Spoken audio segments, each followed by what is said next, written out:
professores e alunos. Estamos em mais uma aula do nosso EBD em Síntese Podcast. E eu quero já começar dando a paz do Senhor para as nossas professoras que aqui estão. Professora Juliane, a paz do Senhor.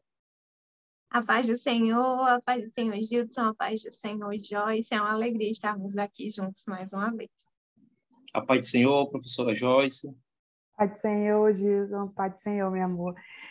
Muito feliz por esse convite, por participar com vocês desse momento muito rico de aprendizagem. Graças a Deus, estamos hoje comentando sobre a lição número 2 da nossa revista, que fala sobre o arrebatamento, a volta do Senhor Jesus para os adolescentes. E hoje a lição número 2, que tem por título Sinais da Volta de Jesus. Hoje nós vamos estudar sobre esses sinais que Jesus nos deixou na sua palavra, para que a gente se atente a eles e fiquemos atentos em relação à sua vinda. O texto está em Lucas, o capítulo 21, dos versículos 8 a 12 e o versículo 19. E a Bíblia diz, está em Judas, versículo 18, que diz: Eles disseram a vocês, quando chegarem os últimos tempos, aparecerão pessoas que vão zombar de vocês, pessoas que não querem saber de Deus e seguem os seus próprios desejos. Como disse Judas, o versículo 18. E na aula de hoje, nesse EBD em Síntese Podcast, nós vamos estudar sobre os sinais da volta de Jesus. Começamos na lição passada falando acerca das profecias, principalmente as do Antigo Testamento, e hoje nós vamos falar sobre os avisos que o nosso Mestre Jesus nos deixou para ficarmos atentos em relação à sua segunda vinda. Assim como ele veio a primeira vez, e a Bíblia estava repleta de sinais da sua vinda, da sua primeira vinda, ele nos deixou sinais para que a gente se atente a eles, para que a gente olhe para eles, para percebermos a sua segunda vinda que se aproxima. E esses sinais, eles são como avisos de Deus. Sempre quando Deus fez algo extraordinário, grande na história do seu povo, ele sempre trouxe um aviso antes. Sempre quando ele foi fazer algo que fosse impactar a história da humanidade, ele deixou um aviso.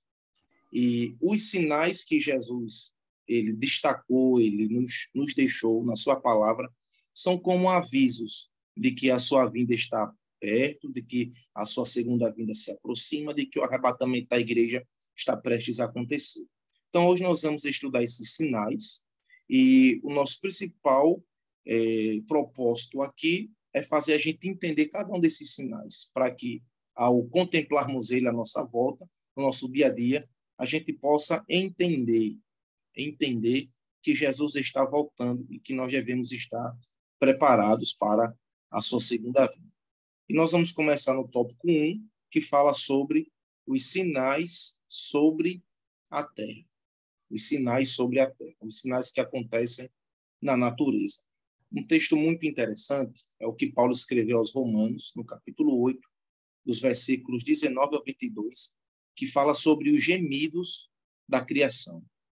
Paulo ali fala que, por causa do pecado, não só o homem sofre, mas toda a natureza, e é como se a natureza estivesse esperando isso, gemendo, isso sofrendo, com que Jesus volte e nós sejamos transformados para que a Terra também passe por essa transformação. Então, na expectativa da vinda de Jesus, o mundo todo sofre, não só os seres humanos, por causa da maldade do homem, mas a própria natureza. Paulo diz que ela geme, a criação geme, esperando com muita expectativa que os filhos de Deus sejam transformados na vinda de Jesus. Então, toda a natureza sofre, toda a natureza está gemendo, e isso faz com que a gente relacione esse sofrimento da natureza com os sinais que Jesus nos deixou acerca da sua vinda, em específico os que estamos tratando agora, que é os sinais sobre a Terra. O primeiro ponto a destacar são as catástrofes naturais. As catástrofes naturais, que muitos dos nossos alunos veem isso na escola, são evidências, são sinais, são avisos de que Jesus está voltando. E a lição destaca dois, que são os terremotos e os vulcões. Os terremotos e os vulcões. E eu me lembro de, na primeira lição, a gente ter comentado que todos esses sinais já aconteciam desde quando Jesus estava aqui ou desde quando ele morreu, ressuscitou, subiu aos céus e o Espírito Santo foi derramado. Só que a ideia bíblica é a das dores do parto, que vai aumentando até chegar o momento certo do bebê nascer, que no nosso caso é a vinda de Jesus. Então, esses sinais eles vão aumentando, os terremotos eles vão aumentar, os vulcões eles vão aumentar, e basta a gente ligar a televisão, ou mesmo acessar um celular com internet, e a gente vai ver que todas essas coisas têm acontecido ao redor do mundo. Terremotos, vulcões, e a gente não espera essas coisas acontecer muito com a gente, mas daqui a acolá a gente escuta alguém falando que sentiu um tremor, que aconteceu um terremoto. Claro, não tem acontecido aqui na nossa realidade, como acontece em outros países, em outros continentes, mas os terremotos eles estão aí como um sinal da vinda de Jesus, como uma catástrofe natural que está mostrando que Jesus está voltando, como também os vulcões. Então, Jesus ele se utilizou dessas catástrofes naturais para dizer que, à medida que elas fossem se intensificando no decorrer da história da humanidade, era para a igreja olhar para esses eventos e se atentar e vigiar, porque Jesus estava voltando. Então, terremotos e vulcões, como catástrofes naturais, são sinais de que Jesus está voltando. E nós vamos ver muito isso daqui para frente, isso se intensificando, mais do que a gente já vê, mais do que a gente já percebe, mais do que a gente já contempla nas redes sociais, nas mídias de uma forma geral. Mas essas catástrofes naturais, que aqui citamos duas, dentre várias outras que existem, são sinais da volta de Jesus. Existem também as catástrofes que são resultado da ação do homem. E quando nós falamos de ação do homem, não é uma ação benéfica do homem. É uma ação, é uma atitude, é uma atividade maléfica. Nós podemos citar aqui alguns dessas catástrofes que são resultado da ação do homem, que são as enchentes, os desabamentos, as inundações. Tudo isso tem acontecido, e eu acho que, inclusive, isso tem acontecido muito aqui no Brasil, na nossa região Nordeste também. Essas catástrofes que são resultado da ação do homem, enchentes, desabamentos, inundações, tudo isso são sinais de que Jesus está voltando. É a natureza gemendo cada vez mais na expectativa de que Jesus volte em glória e transforme os filhos de Deus, e com isso também toda a natureza vai ser transformada, vai ser refeita. Um ponto importante aqui é que a gente poderia aproveitar desse subtópico da lição para tratar um assunto bastante importante, delicado com os nossos pré-adolescentes, que é o cuidado com o meio ambiente e a questão da poluição. Porque nós sabemos que enchentes, desabamentos, inundações, muitos desses exemplos que eu acabei de dar, muitos desses acontecimentos são resultado de poluição, de um maltrato do homem para com o meio ambiente. E nós sabemos que tudo isso é uma profecia que vai se cumprir. E muitos se utilizam do seguinte raciocínio: se isso vai se cumprir, então eu posso descuidar do meio ambiente e posso exercer a poluição, poluir o meio ambiente. Só que um ponto que a gente precisa deixar bem claro para eles as profecias vão se cumprir, sim, mas a gente não pode ser os responsáveis de forma negativa para que elas se cumpram. A gente não pode ter parte de culpa nisso. E eu me lembro que, inclusive, eu ensinando a pré-adolescentes, adolescentes, eu falei algo curioso para eles, que até hoje, quando eles me veem, eles falam isso comigo, porque eles não tinham pensado nisso. Eu falei para eles algo simples: gente, quando a gente joga um lixo no chão, a gente não joga o lixo no lixo, a gente está cometendo um pecado contra Deus. Parece ser algo inofensivo, parece ser algo que é só da ordem social, da ordem natural, mas não. É da ordem espiritual, porque a gente está danificando a criação de Deus. Aí todos eles guardam essa lição quando me veem. Eu não jogo papel no lixo. Quando eu penso em jogar, eu me lembro e boto no bolso, guardo e coloco em outro lugar. A gente poderia se utilizar desse subtópico que fala das catástrofes como resultado da ação do homem, essa ação negativa, para conscientizar eles acerca do cuidado para com a criação de Deus. Verdade, Seja... achei muito interessante essa sua colocação. Como até mesmo a questão da traição, né? Como foi com Judas, né? Era mister que acontecesse, mas ai daquele Isso, homem, né? Por isso, quem aconteceu. Então, da mesma forma, é conosco, né? Não é porque vai acontecer que nós vamos nos omitir da nossa responsabilidade, até porque nós não sabemos quanto tempo nós ainda iremos permanecer aqui, né? Os sinais, eles mostram que a vinda de Cristo está próxima, mas nós não sabemos a que momento nós iremos. Então, enquanto nós estivermos aqui, é importante que nós zelemos para ter uma vida agradável, né? Minimamente isso, agradável, dentro daquilo que a gente pode controlar, né? Das variáveis que nós podemos controlar. isso. Isso é pensar, inclusive, no futuro. É tanto um pecado contra Deus, como um pecado contra a natureza, como também um pecado contra o próximo.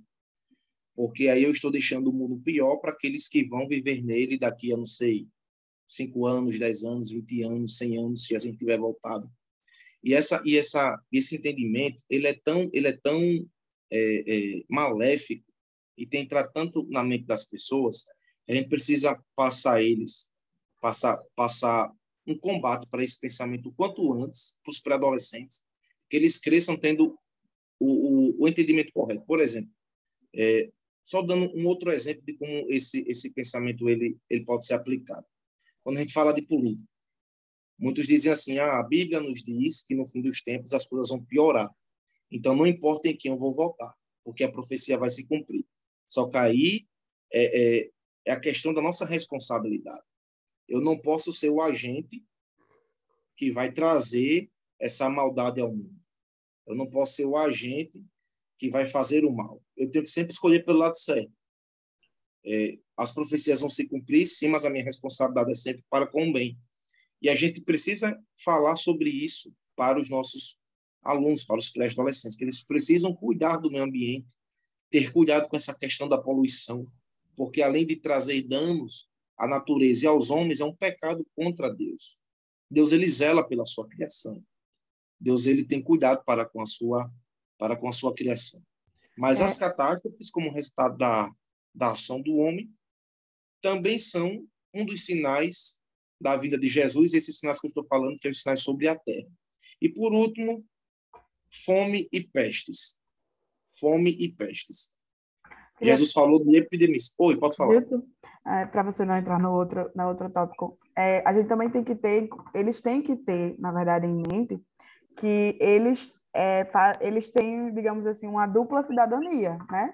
Uma cidadania celestial, que é o que a gente vai trabalhar durante toda a lição, mas também uma cidadania terrena. E essa cidadania, ela se efetiva dessa maneira, a partir desse cuidado para com a terra, seja de forma política, seja de forma ambiental, seja em qualquer área. Então, a gente precisa deixá-los conscientes disso, do exercício dessa cidadania. Então, estamos nos preparando para exercer uma cidadania celestial? Estamos, mas isso não significa que parou o que está acontecendo aqui. E a gente precisa ter isso em mente e fazer eles refletir para isso também. Perfeito, Jones. Isso mesmo. Está vendo como um tópico da lição a gente pode utilizar ele para alcançar outras áreas do pensamento cristão para os nossos alunos, os pré-adolescentes, né? Por último, fome e peste. Jesus falou de epidemias. E muita gente leu esses textos, né, falando de pestes, falando de fome. Muitos dos nossos irmãos do passado, e talvez eles não contemplaram, alguns deles sim, óbvio, mas talvez eles não contemplaram o que a gente contemplou agora recentemente. A ebola, em 2014, na África, né, trouxe um caos terrível naquela região. E quando a gente menos imaginava, Covid-19. E a fome, ela está relacionada com essas doenças, com essas pestes. Porque, por exemplo, Covid-19 deixou muita gente dentro de casa, o que o que gerou um desabastecimento de produtos que findou no aumento dos preços. As coisas caras, muita gente não vai ter acesso. Aí a fome aumenta. Então, fome e pestes, fome e doenças, fome e epidemias, tudo isso se relaciona. E a ideia de Jesus é tudo isso vai aumentar. Fome sempre existiu. Mas quando estiver próximo da minha vida, a fome vai se aumentar. E essas pestes também vão aumentar. Aí já estão falando de outras doenças hoje em dia, que já são resultados, desdobramentos do Covid-19. Né? A gente teve que ficar dentro de casa, ninguém nunca tinha imaginado isso. Usar máscara, não poder apertar a mão, não poder abraçar, tudo isso Jesus já tinha falado. E tudo isso que nós falamos são sinais que acontecem sobre a terra, na natureza, que apontam para a vinda de Jesus. Tudo isso acontece, tudo isso vai continuar acontecendo e vai se intensificar, e a igreja deve olhar para isso, não com um olhar de caos, mas com um olhar de esperança. Claro, humanamente falando, a gente sente, chora, se angustia, fica triste, mas a gente precisa olhar para isso e entender. Jesus está voltando, está às portas. Esses são os sinais sobre a terra, mas também existem os sinais na vida religiosa. Não é isso, irmã Joyce? Isso mesmo. Nós iremos agora falar sobre como continuação, né, de como é que esses sinais eles se apresentam na nossa vida religiosa. E aí a lição ela traz o capítulo de Mateus 24, que é um dos capítulos mais estudados, né, quando se fala de escatologia. E aí entender que naquele momento, né, no contexto histórico, porque a gente precisa também levar isso em consideração e trazer, além de pensar no contexto histórico em que Mateus 24 foi escrito, foi né, dito na palavra, pensar e falar também para os pré-adolescentes que a palavra ela é atemporal, mas ela também é temporal. E Mateus 24 ele está num contexto em que a igreja está submersa de coisas que, na verdade, não tem nada de Deus. E aí Jesus, ele conversando com os apóstolos, ele apresenta vários sinais sobre como é que nós podemos enxergar que a igreja, ela está... como é que eu posso... A palavra que eu posso utilizar, como é que a igreja, se ela for por este caminho, ela vai estar seguindo algumas falsas doutrinas, falsos profetas, né? E aí, Mateus 24, ele traz, naquele contexto, né, da igreja, que estava com comércios, enfim, né, com tudo aquilo, e Jesus, ele rebate aquilo e mostra alguns dos sinais. E quando a gente vai ler Mateus 24, a gente precisa ter no nosso entendimento que durante esses sinais que possam acontecer, porque aquilo ali é um resultado de uma ação humana, como já foi falado aqui, né? Mateus 24 resultado, né? São sinais que são resultado de ações humanas, mas que nós, seja naquela época ou seja agora, nós precisamos saber em quem confiar plenamente. E aí, quando a gente vai lendo, e aí eu induzo aos professores a quererem buscar não somente um tipo de tradução de Mateus 24, mas queiram pesquisar outras traduções que trazem outras linguagens e até outras reflexões. Algumas traduções da Bíblia, eles têm em anexo, né, algumas reflexões desses editores, e para entender que, seja naquele contexto histórico em que a igreja estava, seja atualmente, nós precisamos confiar plenamente em Deus, né? Principalmente agora, nos dias atuais, porque quando a gente vai ver esses sinais, como é que apresentam esses sinais, a revista A Lição, ela fala sobre o tópico A, sobre os falsos profetas. E Mateus 24, ele vai dizer, só há um Senhor, né? É bem sucinto e forte a fala aqui está lá em Mateus 24, e aí eu até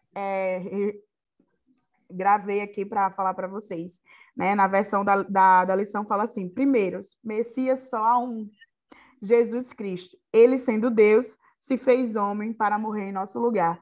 E aí usa a referência de Filipenses 2, 5 e 8.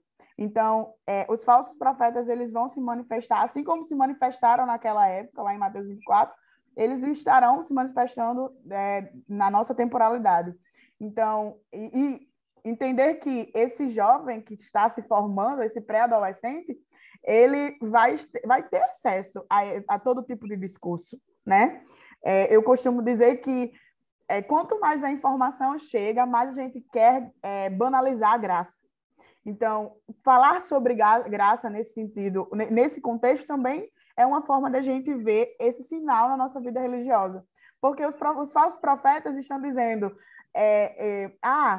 não se preocupe, porque se você fizer isso, você está vivendo um tempo de graça, uma nova aliança, e aí é como se a gente fosse banalizando o pecado. O pecado, ele parou de ser uma métrica, né, para dizer como é que está a minha vida, como é que está o meu processo de santificação.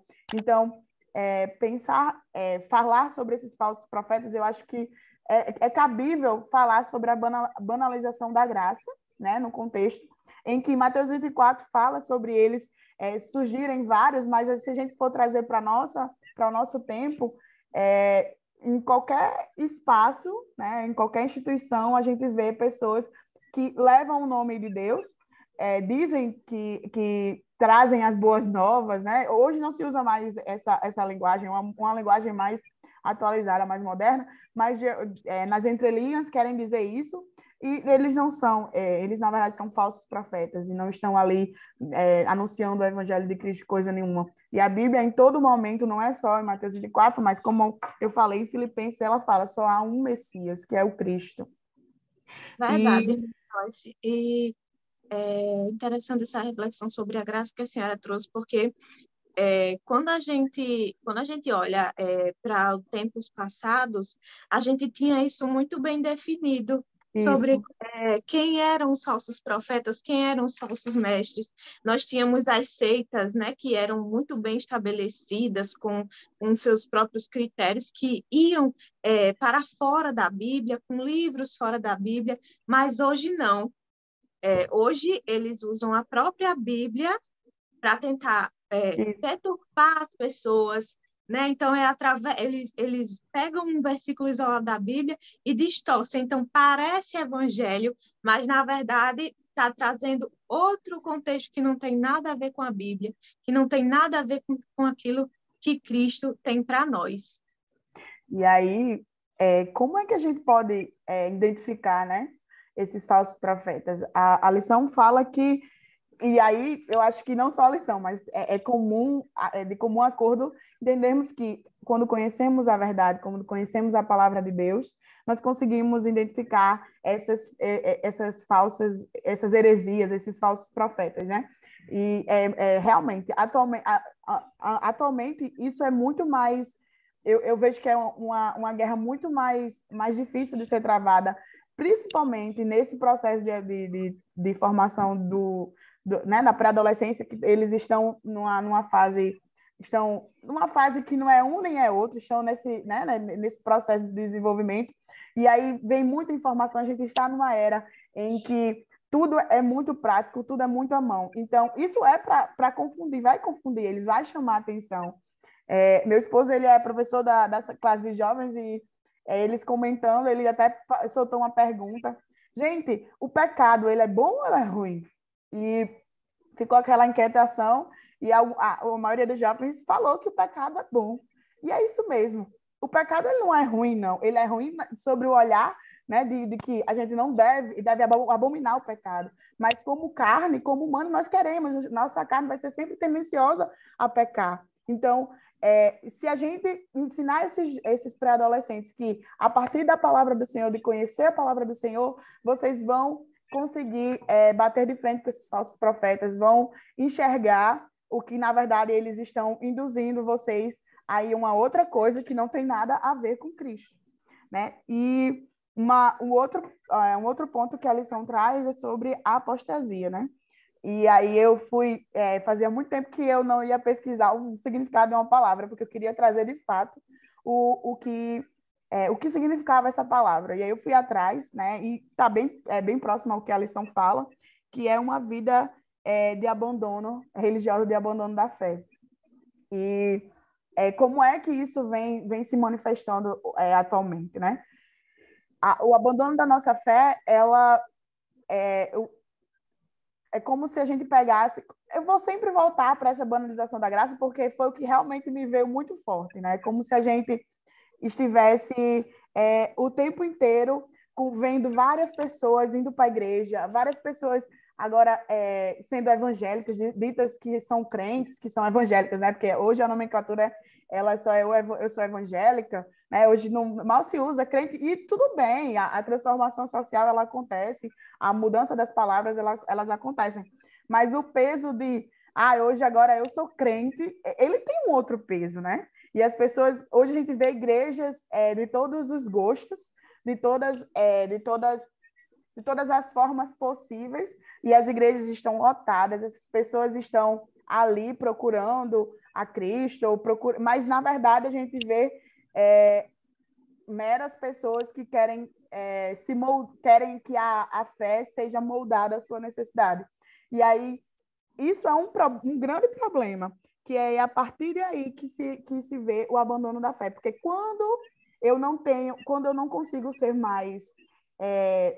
não consigo ser contemplada.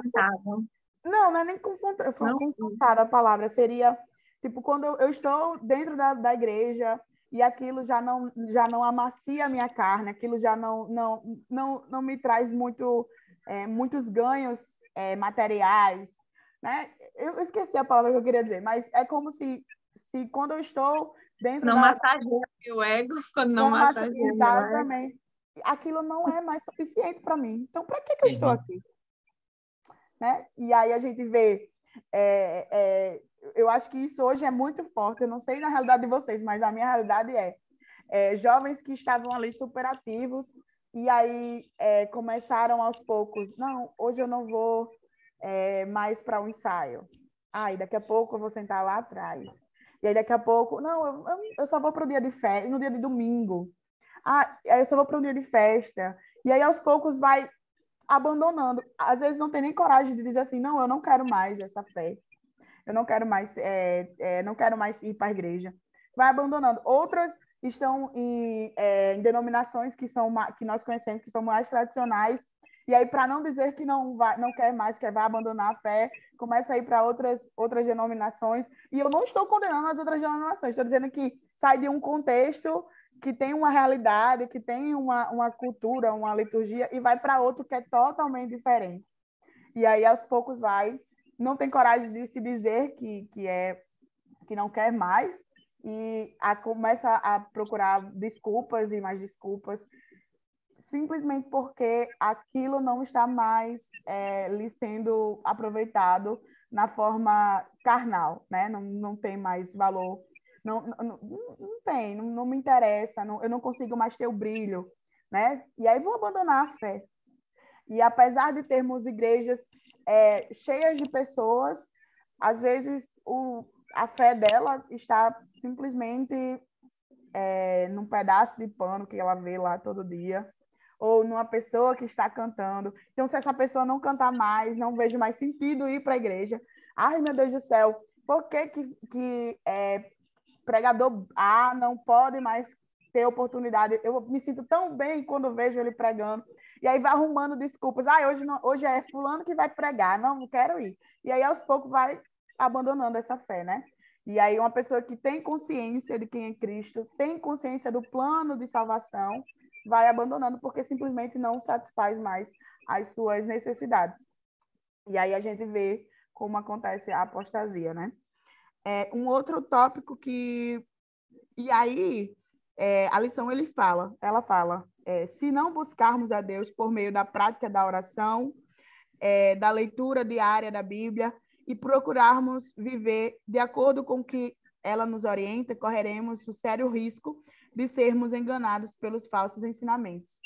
Então, uma coisa vai puxando a outra. Se eu não tenho uma vida realmente de devoção àquilo que agrada a Deus, a partir da oração, a partir da leitura diária, a partir do nosso devocional, eu acho que uma coisa que eu gosto muito de trazer para a realidade dos pré-adolescentes, dos jovens, é que eles tenham, de fato, essa cultura de devocional, de fazer o seu devocional, e que não precisa ser uma coisa mirabolante, que eles precisam ter um local específico. Não, a gente precisa trazer para eles que, nesse novo tempo, nesse tempo de graça, nós podemos estar em qualquer local e fazermos o nosso devocional. E que ele chegará ao trono do Senhor da mesma maneira se eu for para a igreja, né?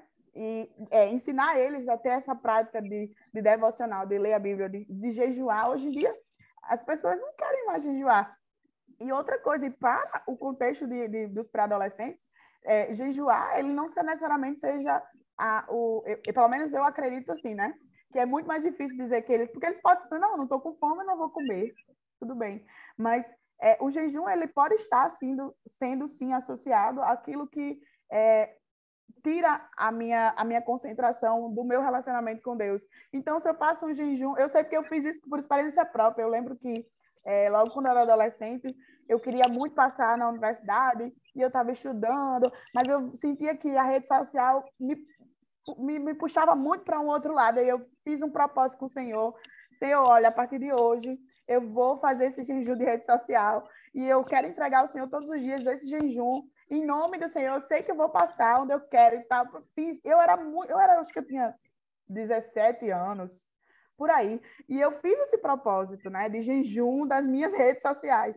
E glória ao nome do Senhor, eu consegui passar na universidade, consegui ir para o curso que eu queria. Então, eu era um adolescente, talvez não tinha o meu jeito, né, imaturo de falar com o Senhor, mas foi tão simples a minha oração, e eu entreguei o meu jejum, todos os dias eu entregava o meu jejum, e o Senhor, ele me deu a resposta daquilo que eu fiz. Então, não é simplesmente, vamos deixar de comer hoje o dia todinho.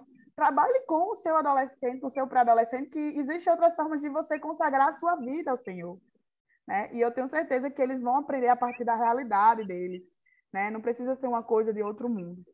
E aí, vamos puxando para o outro tópico, que é sobre uma fé superficial, que quando eu li, eu fui procurar algumas referências, eu gostei muito do que vi, né? Porque ela bebe muito dessa apostasia, né? Uma pessoa que chega ao ponto de abandonar a sua fé é que provavelmente tinha uma vida cristã, né? Uma vida superficial. E o abandono dessa fé em momentos de grandes dificuldades e frustrações é o resultado de uma pregação que não confronta o pecado, aquilo que a gente já falou aqui. Então, se eu não confronto, não mato todo dia o meu eu, né? Não vou confrontar o meu pecado, provavelmente eu vou deixar, não vou ter sentido estar ali. E aí a minha fé ela vai ser superficial, ao ponto de eu não querer, apesar de saber, porque entenda, a gente sabe quando a gente tem um encontro com Deus, a gente sabe o quanto é maravilhoso estar próximo ao Senhor. E apesar de saber disso, porque eu estou banalizando o tempo todo o meu pecado, estou banalizando a graça o tempo inteiro, eu acabo não encontrando nenhum sentido e aí abandono a minha fé, né? E aí as outras maneiras uma palavra que eu achei bem interessante de se utilizar também nesse tópico seria a questão da religiosidade. A religiosidade também, ela mata muita ovelha, né? Eu sempre falo isso. Se a gente não tiver cuidado, a religiosidade vai engolir todo mundo. Por quê? Porque, principalmente em contexto de jovens, os jovens eles ainda estão no processo de aprendizagem do que uma rotina de devocional. Eles estão na infância, os pais que levavam para a igreja, ou então a tia que pegava no meio do caminho e saía levando para a igreja, eles estavam ali aprendendo as histórias da Bíblia e tal, mas nesse momento eles estão começando a fazer as reflexões, né, do que eles aprenderam na infância, ou aqueles que acabaram de chegar estão começando a fazer as reflexões no contexto em que eles vivem. Poxa vida, na escola dominical eu aprendi que isso não é uma prática legal, mas em casa eu estou vendo que meu pai, a minha mãe, eles têm essa prática. Então é aí que eles vão começar a refletir. E a religiosidade, se a gente não tiver cuidado, ela pode acabar sendo uma situação realmente fatal para esse processo de reflexão e de construção de vida cristã. Porque a religiosidade, ela não permite, de maneira nenhuma, que o indivíduo ele reflita as suas ações, porque ela sempre vai ser taxativa aquilo. Não, você tem que fazer isso. Mas por quê? Não, não tem porquê. Você precisa fazer. E eu acredito que não é isso que Cristo quer que nós façamos, né? Ele veio com o intuito de cumprir toda a lei, mas ele nos deixou também a possibilidade de pensarmos e refletirmos o que está acontecendo ao nosso redor, as nossas ações. Então, para que essa fé não seja superficial, eu acredito que a religiosidade ela também precisa ser pensada e ponderada. E vocês, em contexto de sala de aula, vocês precisam falar para eles e perguntar se eles sabem o que é essa religiosidade, o que é, se é positiva, se é negativa, até que ponto ela é positiva, até que ponto ela é negativa. Então, trazer essas questões de reflexões. Porque precisamos entender que uma vida religiosa, ela tem que estar disposta a aprender o tempo inteiro como a gente falou, eles precisam, de fato, conhecer as várias vertentes, saber e conhecer para saber quando dizer assim, não, isso aqui é errado, isso aqui não está de encontro à palavra do Senhor. Então, eles precisam estar disponíveis para aprender, né, e refletir sobre isso. E a religiosidade, né, ela vai justamente de encontro ao que Paulo escreve aos Romanos, né, da fé racional, né? É importante que a nossa fé ela seja racional, que nós possamos refletir sobre a nossa fé. E esse tópico ele se relaciona muito com o terceiro tópico, porque essa questão da fé superficial e da apostasia, eu também vejo que elas se relacionam, porque a apostasia não é simplesmente deixar de ir para a igreja, mas é estar dentro do contexto da igreja, mas já não há um contexto de fé, já não há um contexto de buscar viver a palavra. Então, há um abandono da fé sem um abandono da religiosidade. Como é que isso acontece? Né? Então, eu vou para a igreja porque lá eu me sinto bem, lá eu tenho amigos, lá é legal, mas no domingo eu vou para a igreja e eu tenho aquele momento de felicidade, de choro, de riso. Já tem o hábito, durante né? a minha semana, eu vivo a minha vida como eu quero, eu não reflito sobre as minhas ações, eu não reflito sobre aquilo que foi ensinado. Então, esse é um retrato, né, que nós estamos vendo no crescimento da igreja no nosso país, porque nós vemos que aumentou o número de evangélicos, mas há um total falta de comprometimento com aquilo que a Bíblia diz. Então, parece que nós estamos crescendo em números, mas espiritualmente... Como é, Gilson? A gente está inchando. Isso, exatamente. Tá inchando. A gente na verdade, está inchando. Então, a gente cresce em números, mas estamos deixando de viver o que a Bíblia nos diz. E isso vai refletir, né, justamente sobre os sinais da vida moral e social.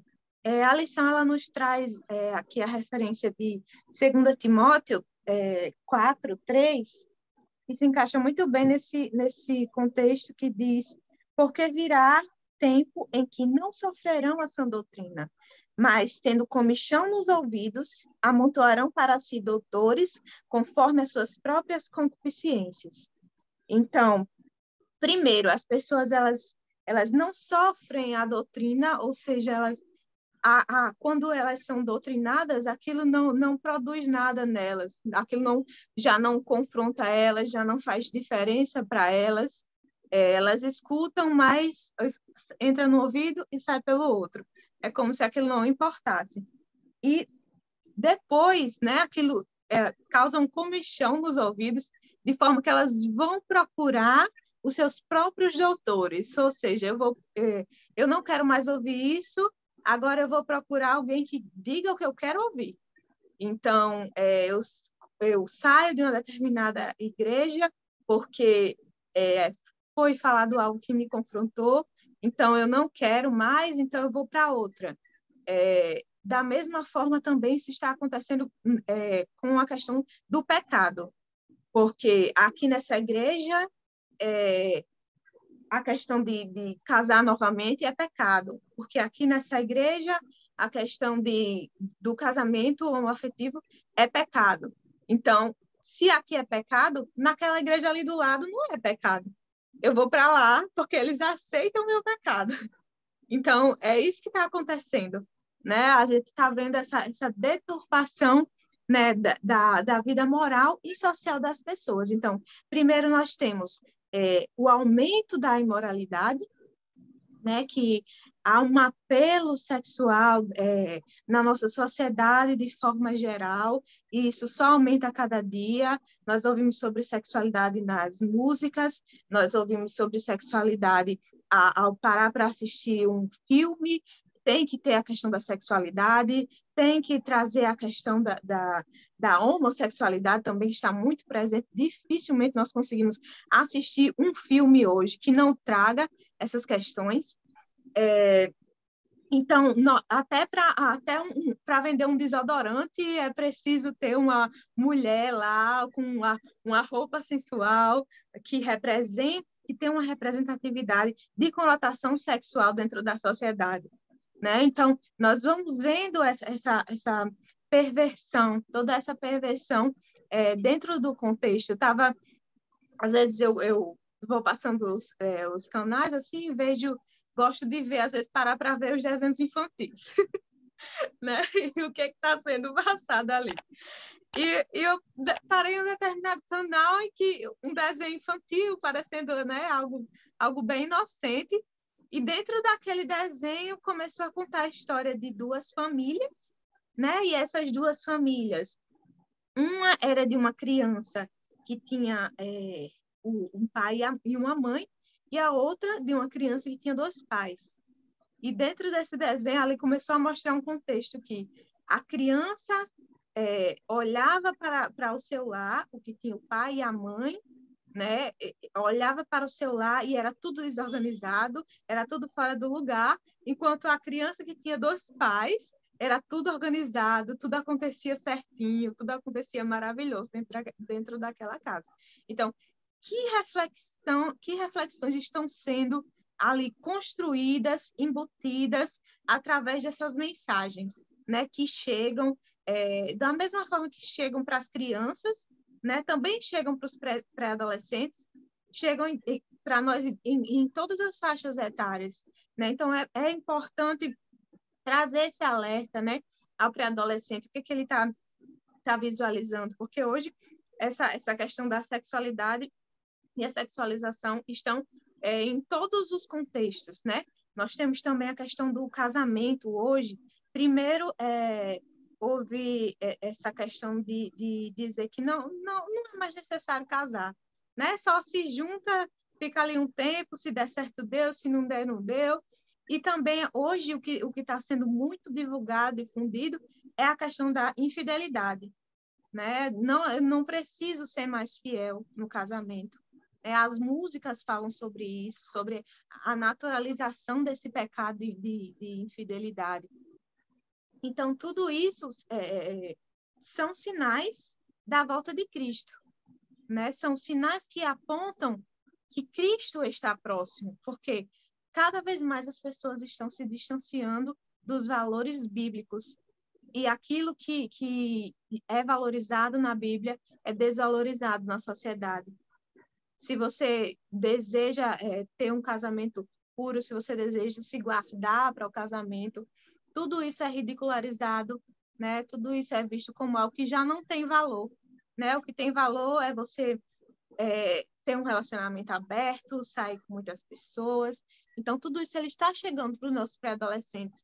Parece que é cedo que nós estejamos falando sobre isso, parece que é cedo, mas não é. Na verdade, nós às vezes estamos até atrasados, porque É até tarde, a né? infância já tem chegado para eles. Então, Às vezes é até tarde, né? exatamente, Gilson. Então, dentro do contexto que nós estamos vivendo, como esse aumento da imoralidade, cada vez mais novos as crianças estão tendo acesso a conteúdos sexuais. Então, o pré-adolescente, ele com certeza ele já ouviu algo sobre isso. Então, nós precisamos trabalhar esse assunto. E, às vezes, dentro do contexto familiar, dentro do contexto em que nós vivemos, em que os pais eles precisam estar trabalhando, e, às vezes, a criança fica ali, os pais já não podem estar acompanhando todo o tempo. Então, fica cada vez mais difícil ter controle daqueles que eles estão tendo acesso. Então, nós, enquanto professores da escola dominical, no momento que nós tenhamos com ele, é um momento, sim, de nós estarmos orientando. Nós não podemos nos isentar dessa responsabilidade de orientar os pré-adolescentes nesse sentido. Não é simplesmente dizer, deixar que os pais ensinem, não. Nós também temos uma responsabilidade diante disso. Nós precisamos trazer essa reflexão. Juliane, outra coisa, falando sobre essa questão moral e social, apesar de a gente encontra digamos que uma incoerência por parte da sociedade e das leis que cobrem a sociedade, porque a criança ela não pode estar tendo acesso a conteúdos sexuais, né? Mas a gente não deixa de ver os anúncios do YouTube, que é onde as plataformas que eles mais utilizam, o Netflix, todos esses conteúdos, eles têm um cunho sexual. E a fase da pré-adolescência, a gente precisa ter isso em mente, é uma fase que, na psicologia, é a fase da puberdade, né? Então, eles vão estar querendo respostas, né? Se a gente for tocar nesse assunto, provavelmente eles vão falar de alguma maneira, entrar sobre a questão da identidade sexual, enfim. E a gente precisa estar preparado para isso, porque são dúvidas porque eles estão vivendo, estão sentindo isso, e é muito, como você já falou, a responsabilidade não é só para os pais, nós, como professores que temos a direção da palavra do Senhor, precisamos intervir nesse sentido, porque antes da gente estar falando com eles sobre esse tipo de assunto, né, quando a gente for falar sobre essa questão moral e social, antes a gente está falando com eles do que eles estarem vendo outras pessoas que não têm nenhum parâmetro cristão para estar falando desse tipo de coisa, e aí eles começam a criar referências nessas pessoas, e aí, quando isso começa a acontecer, chega a um ponto que a gente, infelizmente, não tem mais o controle. Então, provavelmente, durante a lição, com os pré-adolescentes, eu sei porque isso aconteceu comigo várias vezes, eles vão tocar em algum assunto que fala sobre sexualidade, até pela fase psicológica que eles estão vivendo. Então, a gente precisa, se a gente tem dúvidas e tem dificuldades, vamos estudar e vamos pedir direção ao Senhor, né? Para que as palavras sejam palavras que edifiquem a vida desses adolescentes, desses pré-adolescentes. Verdade, Joyce. E aí nós entramos no próximo tópico, né? A falta do amor, né? Vou falar bem rapidinho, que nós temos que estar acabando. A falta do amor, que Deus, né? Nós sabemos, Deus é amor. Então, quando as pessoas elas começam a se afastar de Deus, elas também começam a se afastar do amor, né?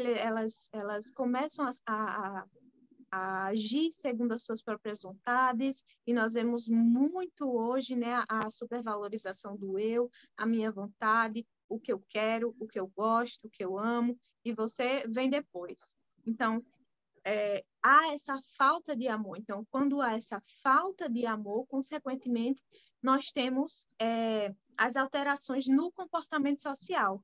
Porque se eu não amo a Deus, né, os mandamentos de Jesus, nós temos alguns mandamentos no Velho Testamento, mas Jesus ele resumiu em 2, né? Amar a Deus sobre todas as coisas e amar o próximo como a ti mesmo. Se eu não amo a Deus sobre todas as coisas, eu também já não amo mais o meu irmão. Então, se eu não amo o meu irmão, não tem problema. Não tem problema se eu minto para ele, não tem problema se eu traio ele, não tem problema porque eu já não o amo. Então, eu não tenho compaixão. Então, para mim, não importa se eu já não o amo. Então, tudo que eu fizer, o que vale é a minha vontade, o que vale sou eu. Não importa o que o outro está vivendo, não importa o que o outro está pensando. Então, isso traz toda uma alteração do próprio comportamento social, que é o que nós estamos vendo, né? As pessoas já não têm empatia, já não têm amor, já não têm respeito, já não há uma noção do que é certo e do que é errado, tudo é relativo, Porque eu já não me importo com o outro. Eu me importo apenas comigo. Quando eu olho apenas para mim, para as minhas necessidades, né? O que vale é a minha verdade. Cada um pode ter a sua verdade, né? E não importa, né? Então, é dessa forma que as pessoas estão se relacionando e é dessa forma que vai acontecendo aí as alterações no comportamento social das pessoas. Então, é muito importante nós trazermos, né, todos esses sinais que são já a escatologia inaugurada, né? Nós estamos vendo na primeira e na segunda lição a escatologia inaugurada, não são coisas que nós ainda vamos ver, não, são coisas que nós já estamos vendo dentro desse nosso contexto. Então, justamente a nossa dica pedagógica ela vai se relacionar a isso, porque é algo que já pela palavra nós vemos e já está sendo cumprido nos nossos dias. Então, vai ser justamente isso, resgatar com eles. Primeiro, você pode perguntar, professor, né?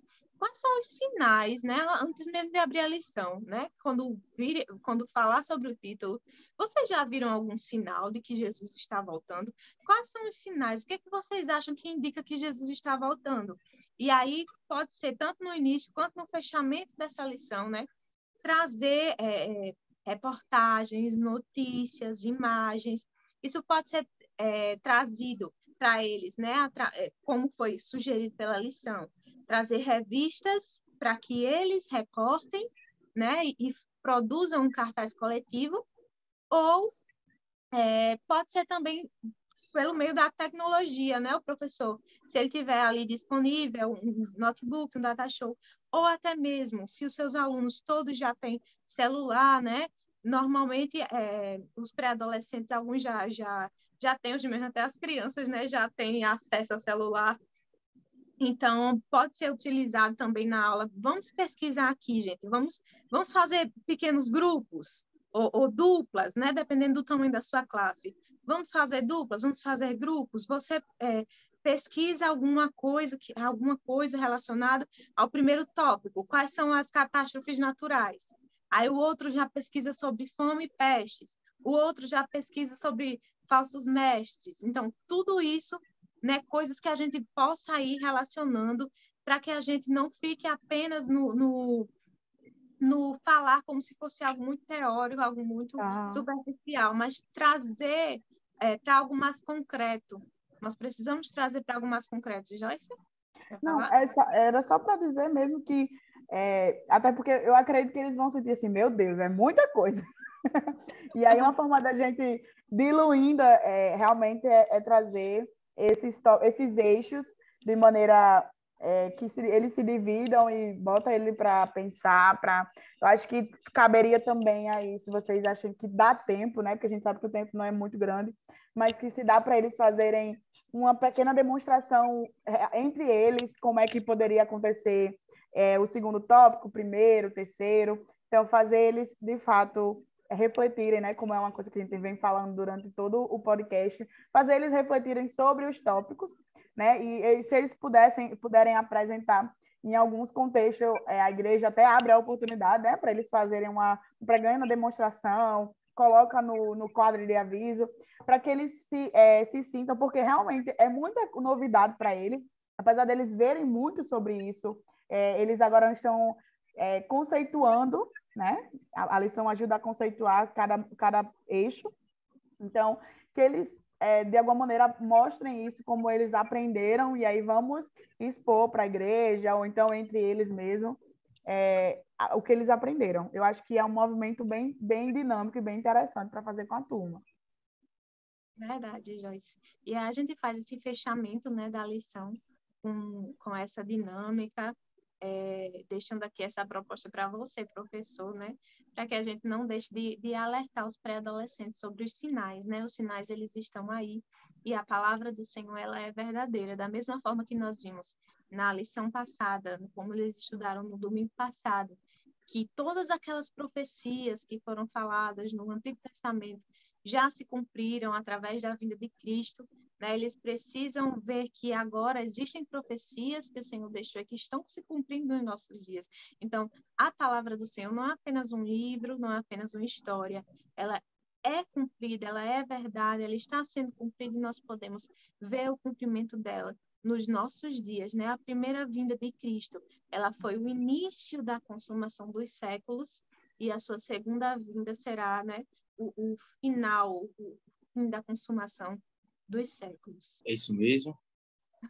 Nós estamos encerrando por aqui e minha palavra para você, professor, é só você se prepare, porque o assunto é muito importante e como nós vimos aqui, no tempo que passamos, esse assunto traz vários desdobramentos e nós precisamos estar preparados para conseguirmos trazer essas informações importantes de acordo com a palavra de Deus para os nossos alunos, para os pré-adolescentes. Deus abençoe você, sua aula, seus alunos, e nós nos despedimos com a paz do Senhor, a paz do Senhor, professores, a paz do Senhor, a todos que estão conosco.